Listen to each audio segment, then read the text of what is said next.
Tuhan bersamamu.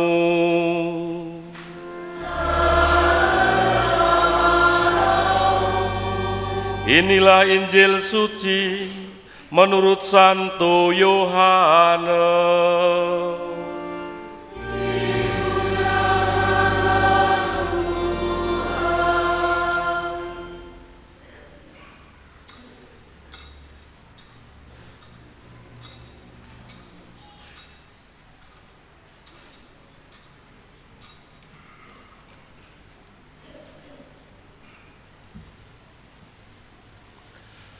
Dalam amanat perpisahannya, Yesus berkata kepada murid-muridnya, "Jikalau penghibur yang akan kuutus dari Bapa datang, yaitu Roh kebenaran yang keluar dari Bapa, ia akan bersaksi tentang aku.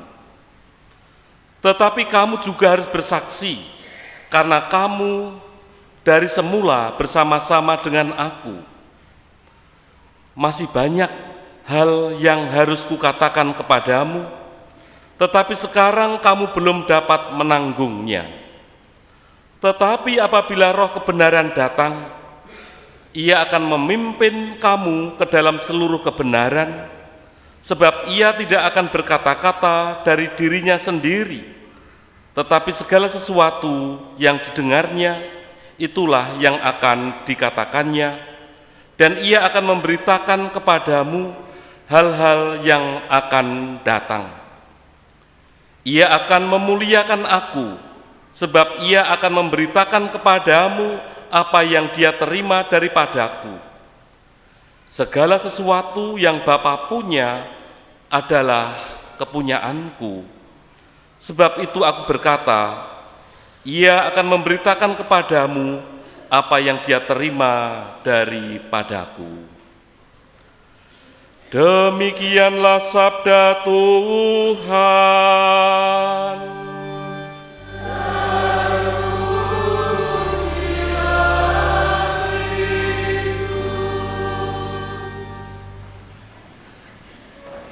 Para suster, bruder, ibu bapak, saudara-saudari yang terkasih, hari ini kita menutup seluruh rangkaian masa Paskah. 50 hari kita merayakan Paskah dan ditutup dengan hari raya Pentakosta, turunnya Roh Kudus atas para rasul. Dalam privasi Roh Kudus, dalam Ekaristi dirumuskan demikian, pada hari ini engkau menyempurnakan misteri Paskah, engkau menganugerahkan Roh Kudus kepada mereka yang engkau jadikan anak-anak angkatmu. Jadi hari raya Pentakosta adalah mahkota dari seluruh rangkaian masa Paskah. Hari raya Pentakosta juga merupakan hari lahirnya gereja. Hari ini kita semua ulang tahun sebetulnya. Gereja dalam arti kita masuk menjadi anggota gereja ketika kita dipermandikan. Roh Kudus turun atas diri kita. Ketika kita menerima sakramen penguatan, Roh Kudus turun dalam diri kita. Roh yang sama mempunyai fungsi yang berbeda. Bahwa dengan baptisan itu kita seperti dalam rumusan privasi diangkat menjadi anak-anak Allah. Lalu hari raya Pentakosta juga hari lahirnya gereja, karena pada saat itulah para rasul bersama dengan Bunda Maria berdoa mohon turunnya Roh Kudus, dan pada saat itulah para murid yang tadinya berada dalam suasana situasi penuh dengan ketakutan karena mendapatkan pencurahan Roh Kudus seperti yang terlukis dalam bacaan pertama. Mereka berani mewartakan akan karya-karya agung Allah. Akhir dari perikop Kisah Para Rasul jelas sekali bahwa para murid itu berkata-kata tentang perbuatan-perbuatan besar yang dilakukan oleh Allah. Roh Kudus, kalau dalam bacaan pertama hari ini dilambangkan dengan angin keras, dengan lidah-lidah seperti nyala api. Karena apa? Kok berbeda dengan Roh Kudus ketika Yesus dibaptis? Kalau Yesus dibaptis, Roh Kudusnya dalam rupa apa? Dalam rupa burung merpati. Tetapi Pentakosta ini Roh Kudusnya dalam rupa lidah-lidah api dan angin taufan. Situasinya berbeda. Para murid dalam situasi penuh dengan ketakutan. Maka Roh Kudus dalam lidah-lidah api membakar hati mereka untuk berani bersaksi tentang perbuatan besar yang dilakukan oleh Allah.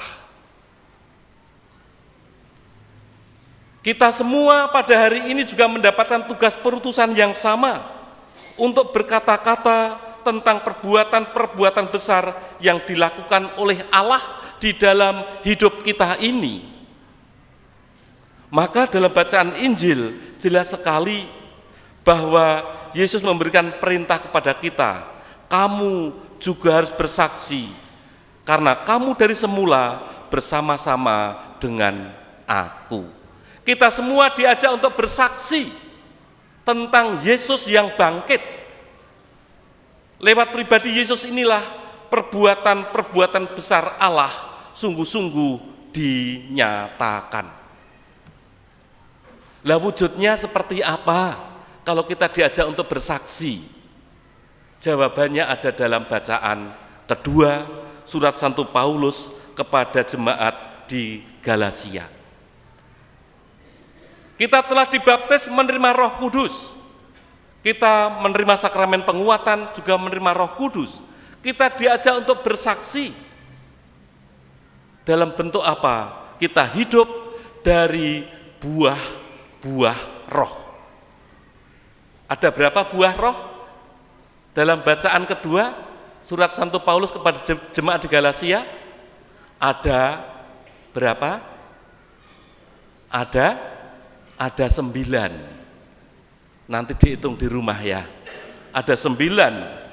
Buah-buah roh adalah kasih, sukacita, damai sejahtera, kesabaran, kemurahan, kebaikan, kesetiaan, sikap lemah lembut, dan penguasaan diri. Ini adalah buah-buah roh. Maka kita hidup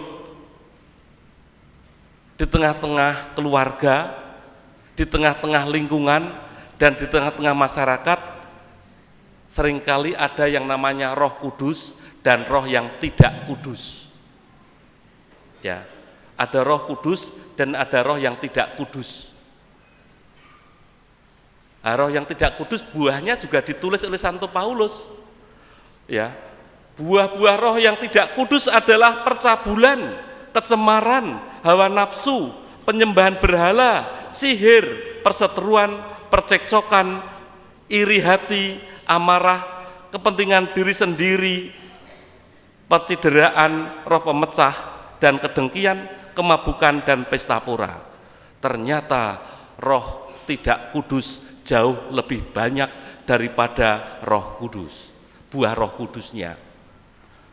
Pertanyaannya sekarang adalah, buah macam apa yang ada di dalam diri kita ini? Apakah buah-buah roh, cinta kasih, kebaikan, kemurahan hati, damai sejahtera, kesabaran? Atau kadangkala di dalam hidup kita ini penuh dengan rasa perseteruan, percekcokan, iri hati, amarah, kepentingan diri sendiri, percideraan, dan roh pemecah, kedengkian, kemabukan, dan pesta pora.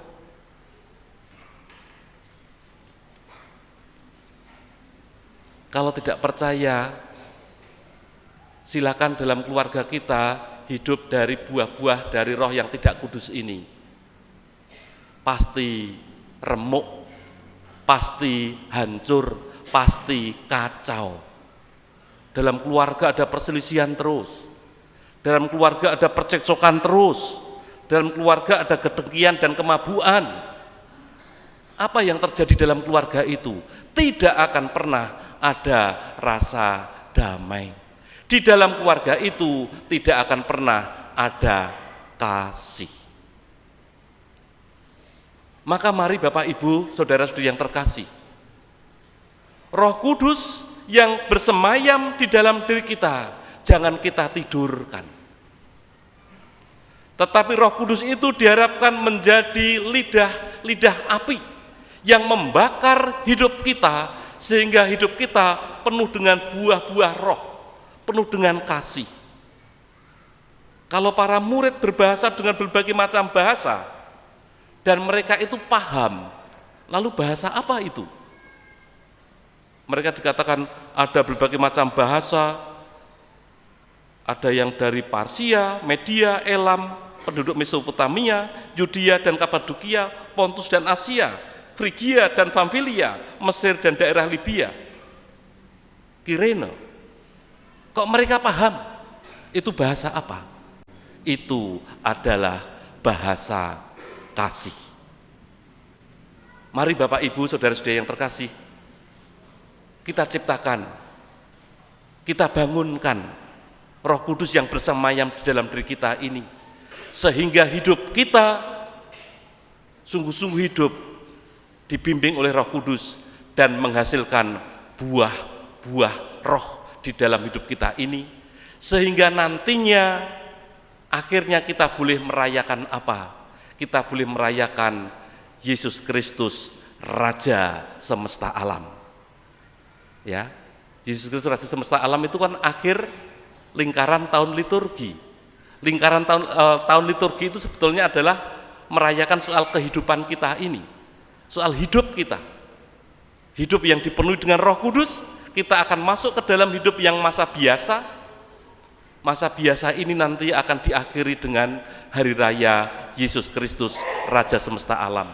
Sehingga yang meraja di dalam hidup kita nanti adalah Yesus Kristus sendiri, karena kita dibimbing dan dituntun oleh Roh Kudus sendiri. Semoga kita pun juga mampu untuk berkata-kata tentang perbuatan besar yang dilakukan oleh Allah dalam hidup kita ini. Kemuliaan kepada Bapa dan Putra dan Roh Kudus,